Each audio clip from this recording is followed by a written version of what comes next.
You've probably been to most of the sessions now. You're aware that I'm the one that walks around with the iPad, gathers all the quick Q&A that's happening. We're going to obviously start on time, end on time. So please, also virtually, please open up the JNUC app, head over to the upper left-hand corner, click on the menu item, head down to session Q&A. Please submit your Q&A through the app. We will not have time to be able to answer any questions in the room, so please submit them through there, upvote them. So with that, I would like to kick it off to Thijs to start our session. Thank you so much for joining us. Thanks, Matt. Good morning, everyone. Well, hopefully everybody had a good evening yesterday and also enjoyed some good food here in Austin. My name is Thijs Flair, and I'm one of the EMEA-based security consulting engineers. And it's a real honor for me to be here in front of you today, but also a huge welcome to our virtual attendees. Over the next 30 minutes, I'm going to talk to this group and everybody at home on how to use Jamf's security solutions and how you can use them to enhance your conditional access or Google Beyond Corp workflows. While I keep talking, I see they are doing something with the system settings, so let's give it a bit until they are ready.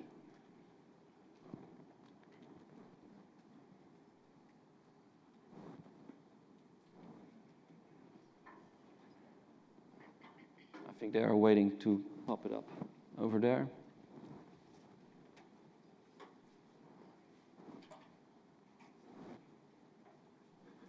Sorry, I don't have any jokes to make. I'm horrible at doing jokes in front of the stage, so apologies.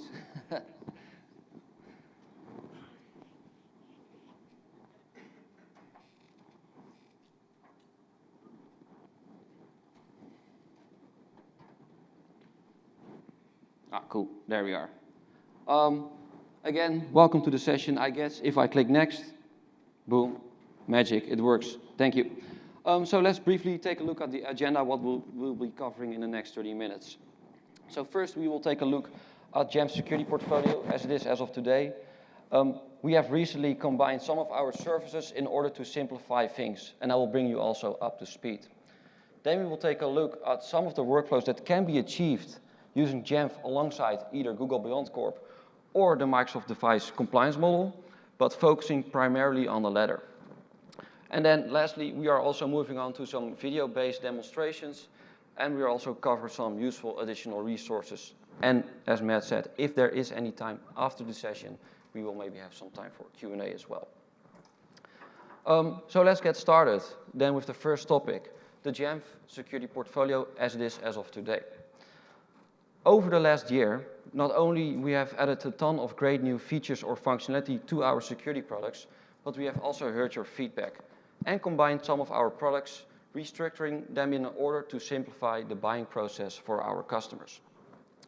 Previously, our two security portals were named as followed. One, we had the Jamf Protect portal for just management of the macOS endpoint security solution. And secondly, we had the, ex-Wandera Radar portal for management of Jamf's content filtering, threat defense, and zero trust network access policies. The Jamf portal now has been renamed to become the macOS security portal. A tongue twister for sure, but as you will see next, the Jamf Protect has become more than just the capabilities of just one portal. The Radar portal, oh, that was one click too much. Well, at least the Radar portal did become the Jamf Security Cloud portal. Covers our connectivity and integration services. It continues to include our cloud IDP-based provisioning tools for macOS, but also inherits our zero trust network access capabilities. Now let's move on and take a look at these compliance workflows we are actually here for today.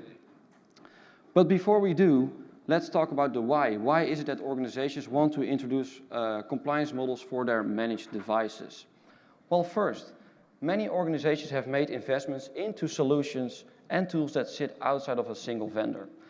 By adapting their models, Microsoft and Google have provided the options for customers to enable better compliance, using their existing investments in those best-in-class solutions. Secondly, With so many users working full or part-time outside of, well, the office environment or their network perimeter, validation of not only the user but also the device instead of network is essential to maintain security and trust. At third, implementing an ongoing risk evaluation to avoid delayed responses in case of a security incident happens. For example, access to company resources can be blocked in real time once the risk level of a particular user or device has been elevated. And lastly, through integrations, organizations can create joined-up workflows that enable them to offer secure and user-centric working practices for devices outside of the traditional office network, all underpinned by zero trust principles. And now we will take a quick look at a typical Google by Corp workflow involving Jamf. But before we continue, can I have a quick show of hands? Is anyone here an existing Google Enterprise customer? I see a couple of hands raised. Cool. So we will cover Google by Corp workflows at a higher level, and we will dive a little bit deeper in the ones that are related to Microsoft. But basically, both workflows are identical. Part of the process is the rest of the session involves extension attributes that are part of Jamf Pro. For those that are not really familiar with extension attributes that are part of Jamf Pro, extension attributes are allowing you to collect additional on-device information in Jamf Pro, or allowing other solutions to feed values into one of the extension attributes we have been creating in Jamf Pro.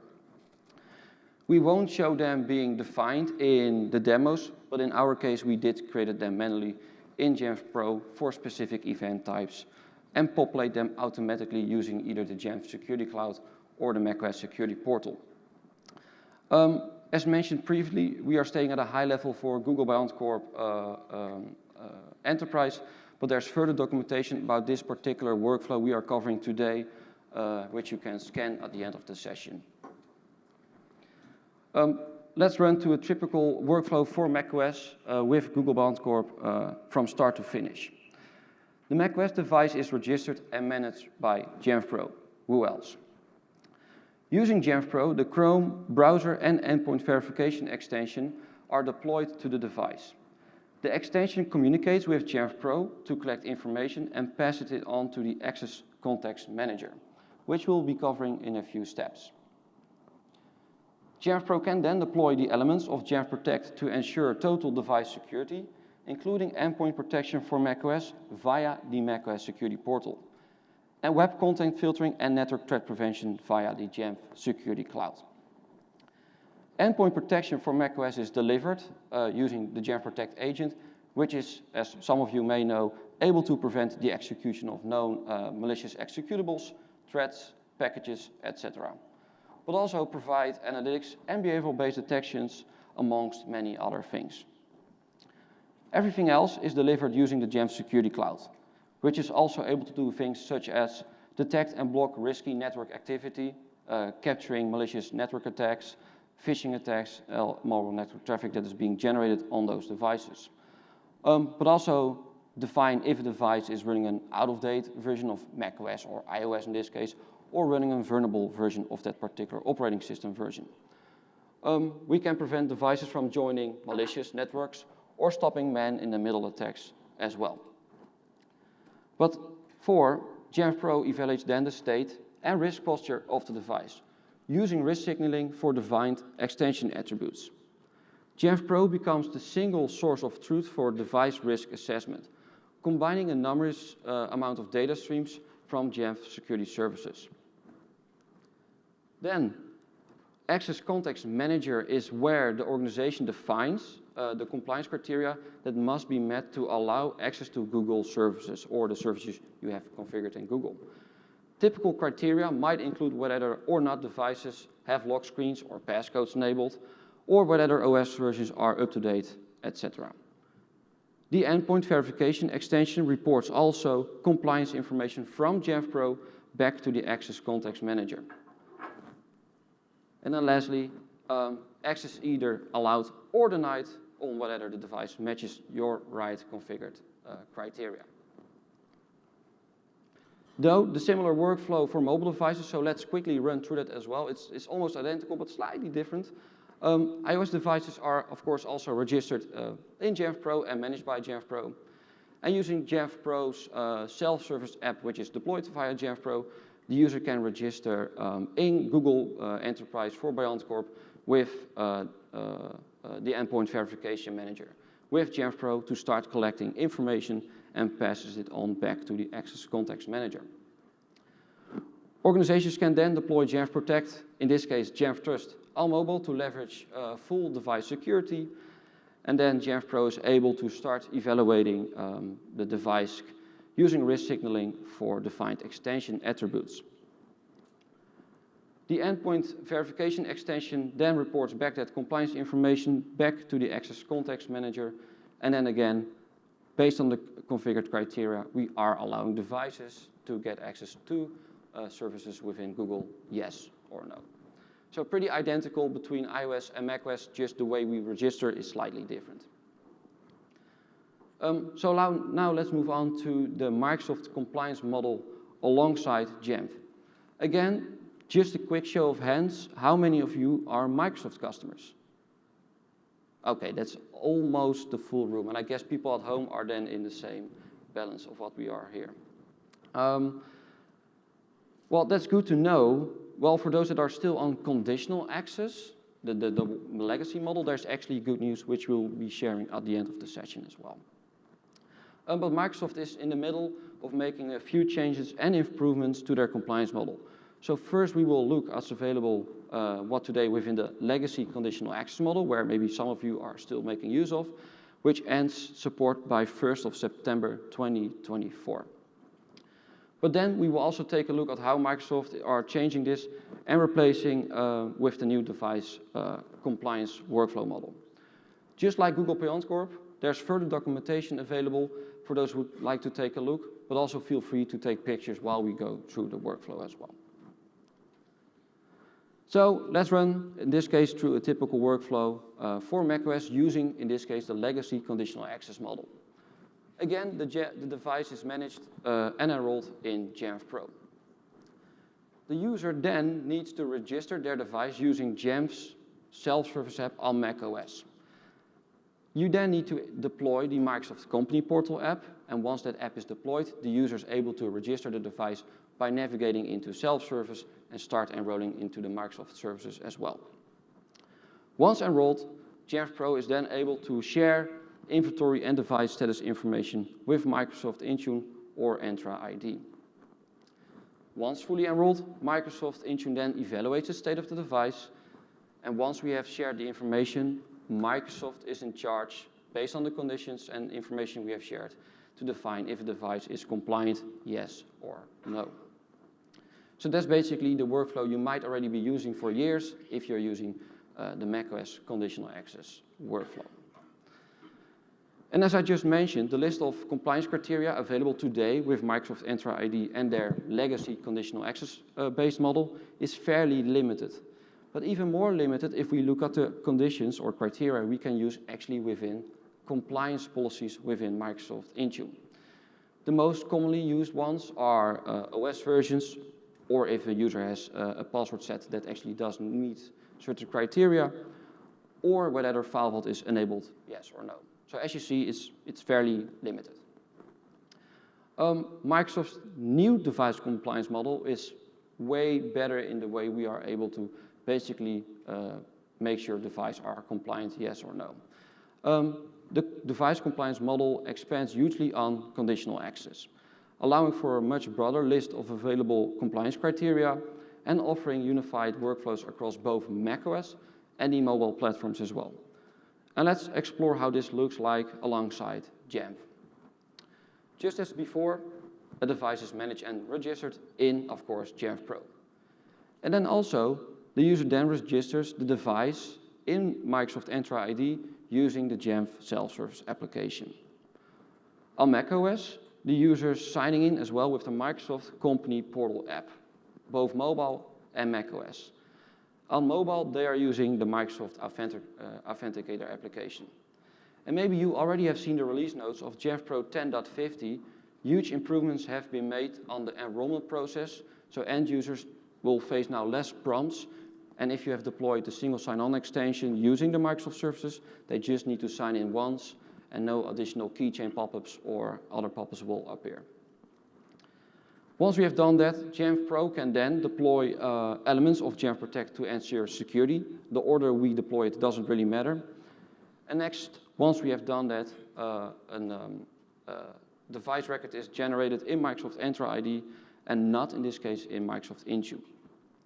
The Microsoft Company Portal app or Authenticator will then show the device as both registered in Microsoft but managed by Jamf, which again enables the connection between Jamf and Microsoft on this particular device.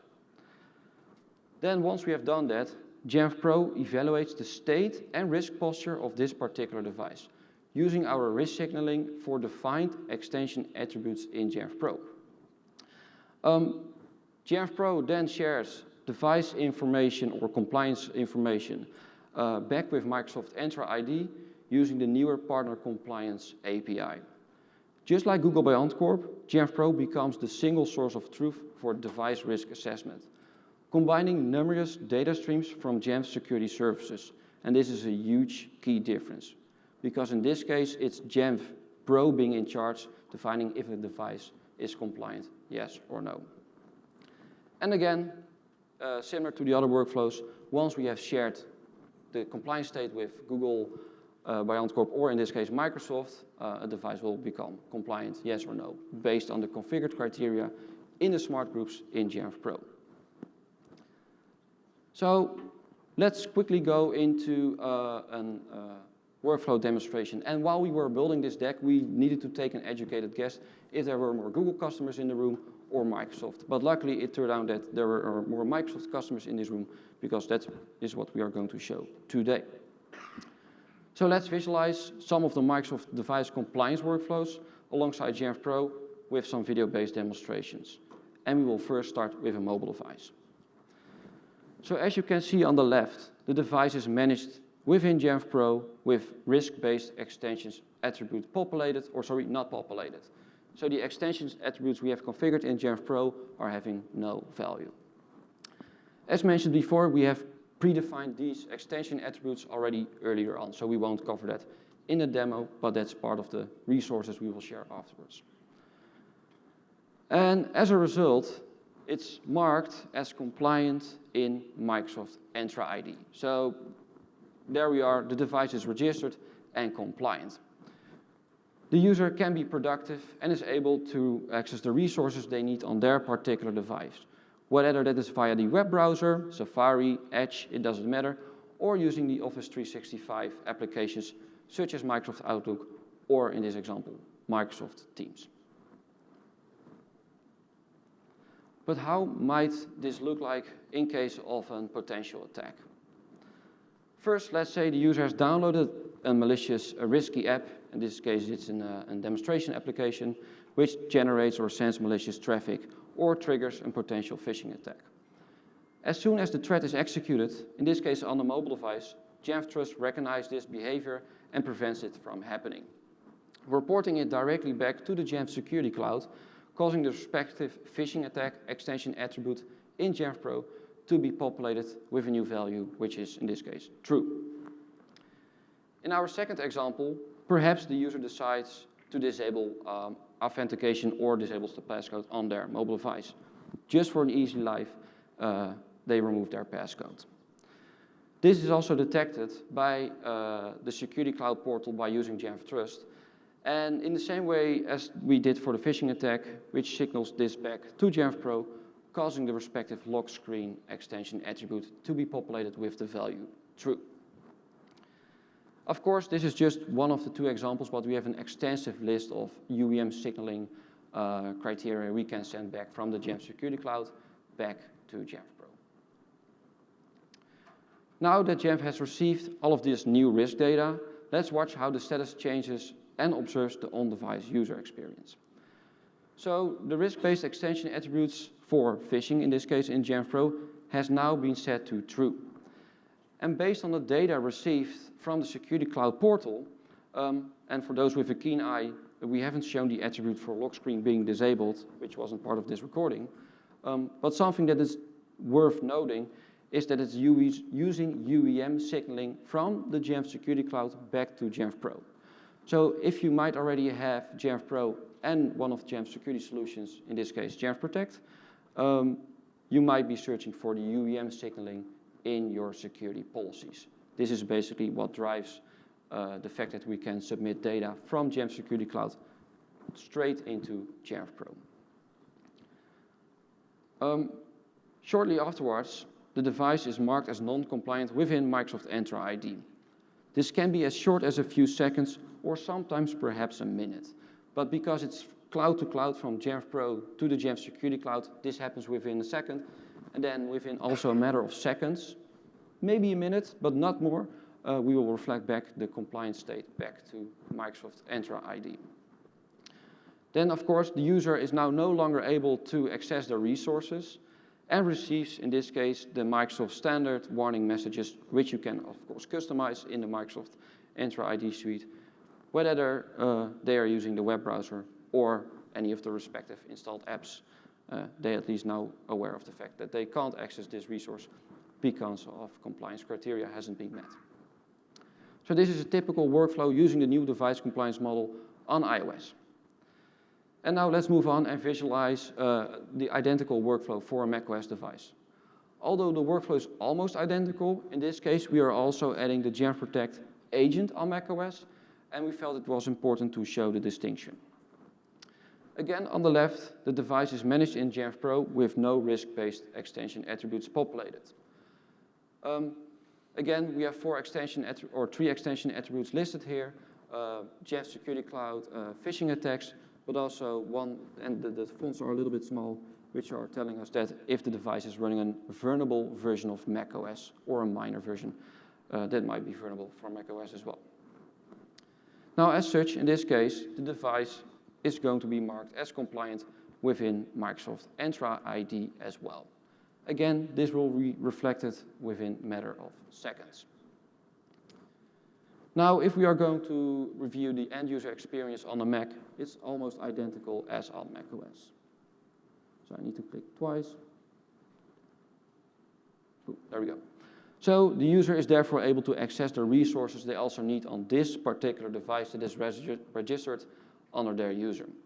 In this example, the user also signs in into the Microsoft Office 365 suite using the Safari web browser.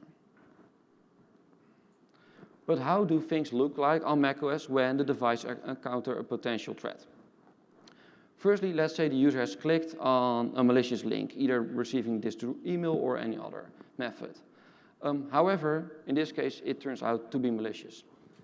As we can see, it's immediately blocked by Jamf Protect and also alerted back from the Jamf Security Cloud to Jamf Pro. Now, if we go back to the end-user experience, a second example, in this case, a user receives a malicious link per email to basically download a malicious application, which the user is not aware of. The email came from their IT department, and they are also downloading the application from a trusted location by their organization, which in this case is Dropbox, and they use that every single day. Once the user downloaded the package and begins the install process, the application is signed and installed as well. In this case, it's not caught by Gatekeeper, or perhaps they are guided to bypass Gatekeeper controls as well.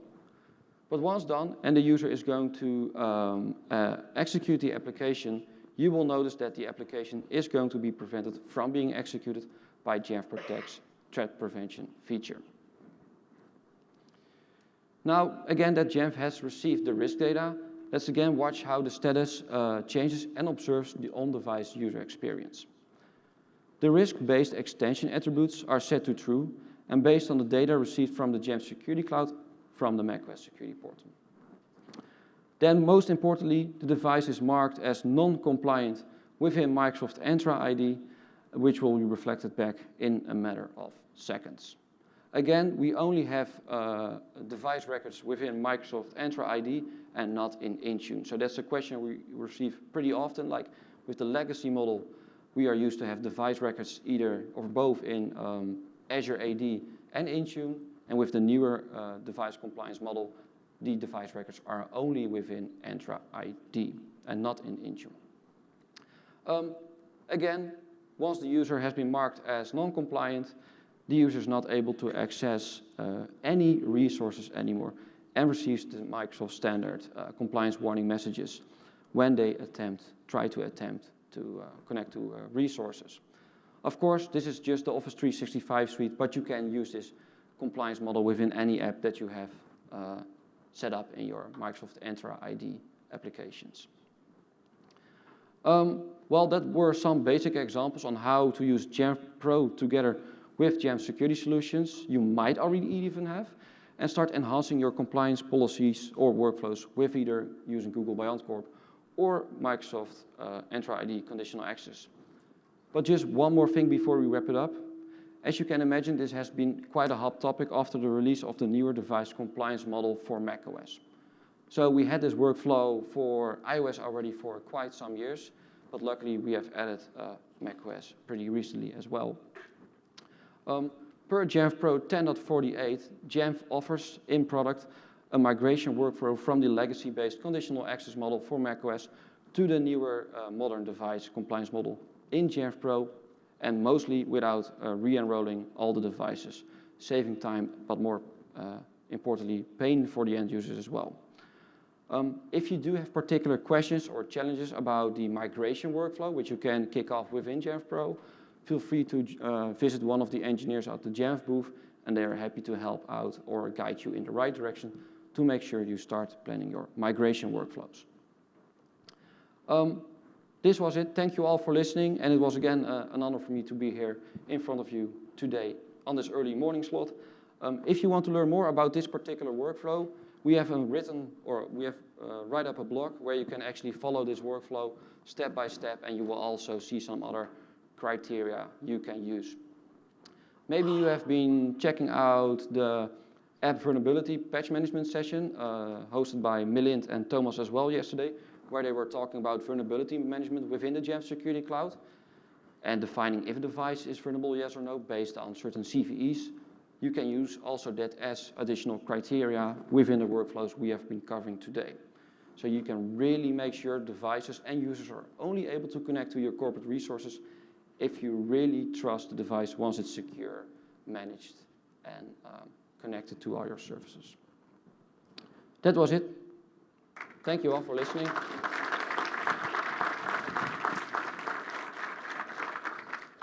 Thank you, Thijs. We do have a few questions. Oh, so cool. Are you ready? Born ready. Awesome. Don't forget, please use the app and go to the menu item in the upper left-hand corner and go to Session Q&A to submit your questions. First question, is there any ETA on conditional access for on-prem customers? I believe the question is any ETA for Jamf device compliance for on-prem customers. Right. From what I know, there are currently no plans to add it to on-prem Jamf Pro. But that's information I know, but might be that it will come over in the future, but it's nothing I'm aware of currently. Yeah, definitely watch our release notes. We'll tend to make any announcements about any upcoming support in our release notes. And the next one is, okay, that was just feedback on the session. Let's see here. You mentioned a device can be marked non-compliant if it was running a vulnerable OS. Is there a grace period for users to get devices? And it doesn't allow me to scroll on here. Devices to be updated before locking them out. So currently within this workflow, basically we are using Jamf Pro Smart Groups. And based on the criteria and the extension attributes we are using, we are basically reflecting that directly back to a Microsoft Entra ID in this case. So it will be almost immediately. In the older model, you could use compliance policies where you can indeed put in a grace period within Microsoft Azure AD back then. I'm not completely sure if that still applies as of today for this newer workflow. So that's something we might need to find out. And the votes are coming in, and you guys are changing the questions on my slide.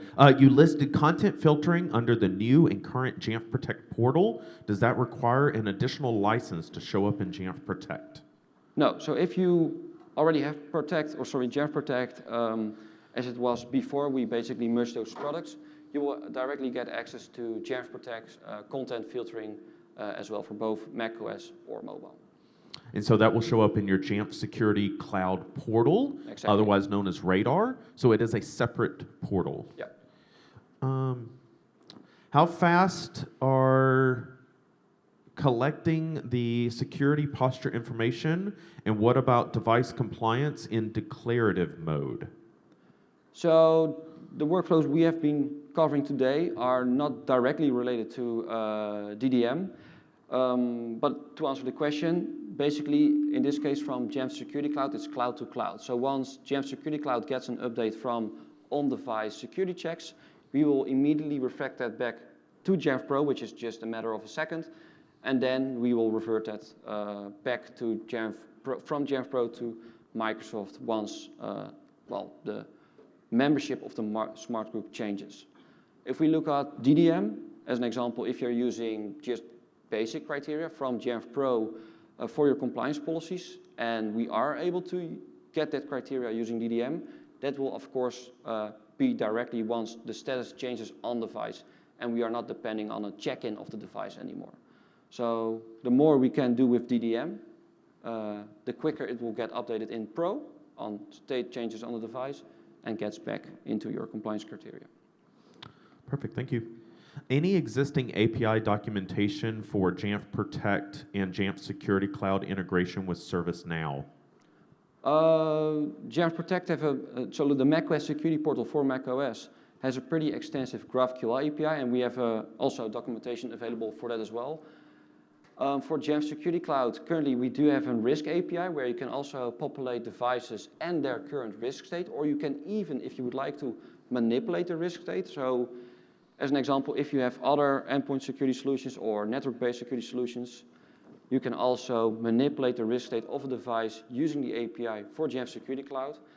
And we do have some example scripts on our open source GitHub repository for, I'm not sure for ServiceNow, but for Jira, but I can ask for ServiceNow because I remember we had some, where you can find some examples, which is github.com/jamf/Jamf Protect. Awesome. Have you had any people get mad over getting locked out of accessing their apps after being non-compliant and then asked to get removed out of this workflow? If so, how do you manage that situation? For example, executives and C-level staff. Right, so I've been a Mac admin also for quite some years, and you always have that particular user group within your organization, which you might need to treat differently. In this case, if I were still a Mac admin and the VIP or executives are complaining that their device is not secure, it's particularly that user group that needs to make sure their devices are secure and cannot be bypassed to get access to resources while they're not secure. I think it's all about end-user communication, making sure that, hey, this is the reason why your device is not secure, and this is how easily you can get this fixed. So I think it's all about making sure the users understand how to work with IT and their devices. So possibly use self-service notifications as well. Right, yeah. To help end user. Awesome. So next question. Okay, they keep popping up. What do you do with false negatives? Let's say a device is in compliance, but this workflow is showing that it's out of compliance in the portal. What happens?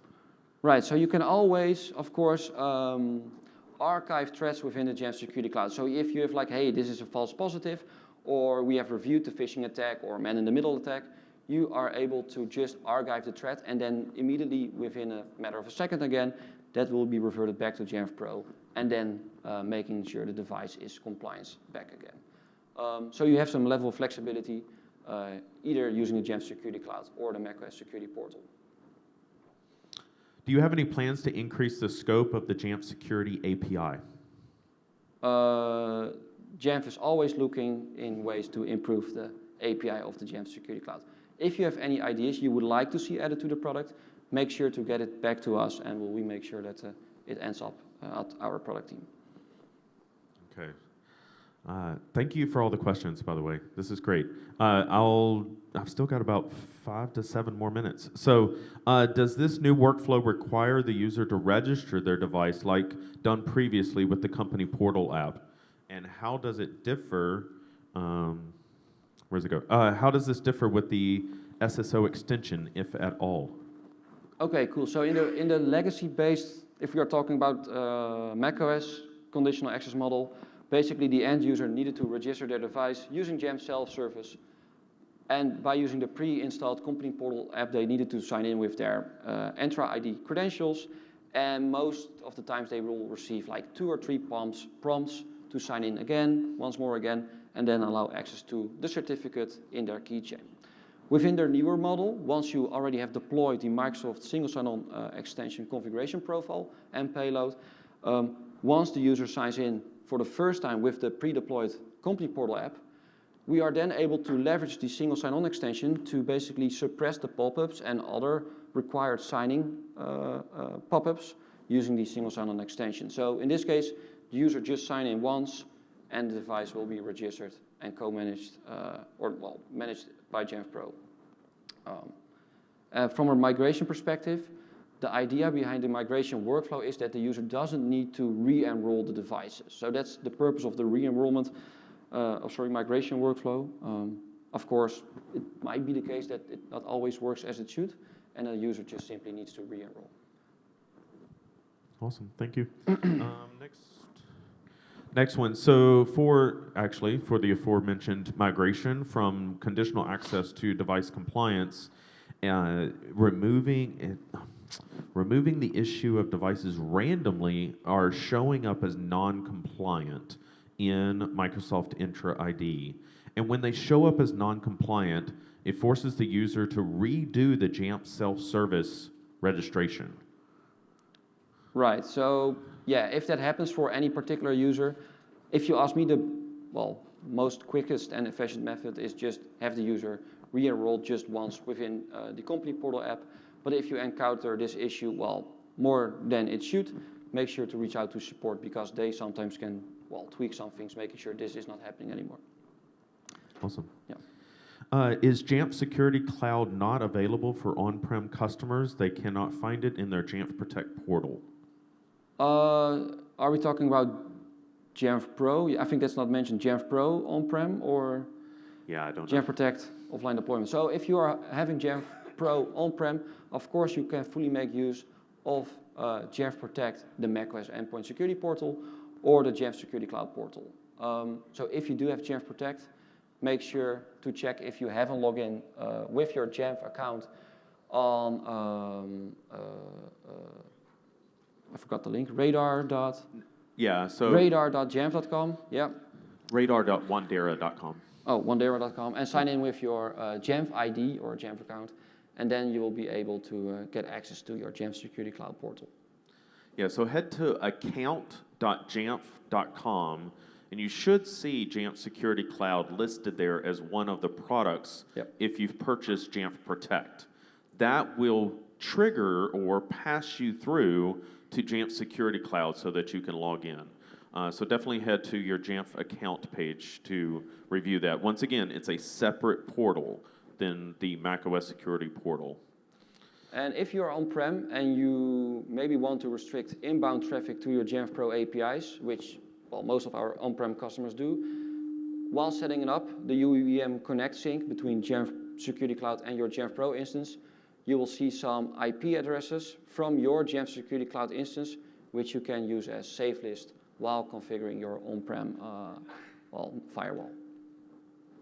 I'm clicking which ones we've answered here. Hang on one second. Answered. Okay. What's the difference between Jamf Trust and Jamf Security Cloud? I had that question yesterday as well. So Jamf Trust is part of the Jamf Security Cloud. On mobile, iOS, Android, Samsung Android, you actually do need to use the Jamf Trust application in order to make use of full device security. Think of threat defense, content filtering, or if you have purchased Jamf Connect, you also do require on mobile to use the Jamf Trust application for accessing Zero Trust network access. On macOS, you don't require to use the Jamf Trust app. It's a complementary app, but you do require so once using ZTNA. The difference is that, what was the question again? Do you want me to simplify the response? Here, I'll simplify the response. Jamf Trust is the end user application installed on the endpoints. Jamf Security Cloud is where you administer Jamf Protect and Jamf Connect ZTNA. So one's the administrative console, Jamf Trust is the end user app. Exactly. Cool. Any advice on positioning Jamf Pro as the centerpiece of device compliance workflows in a context where enterprise resources are gated behind an identity provider who are not integrated with a device service, as opposed to a platform of identity management services baked in? I'm trying to understand the question. So is it's a... I don't know either. Oh. Yeah. So, good luck. Oh, good luck. I don't know. If you want to have these questions answered, come to me and we will definitely get you an answer, for sure. Okay, once more. Let's see here. It's 9:41, so we've got just 1 or 2 minutes left. Any last remaining questions, please get them into the app. Otherwise, thank you so much for joining us for this session, and you all have a wonderful morning. Thank you all. I will be around. We will be at the booth, so happy to help with further questions.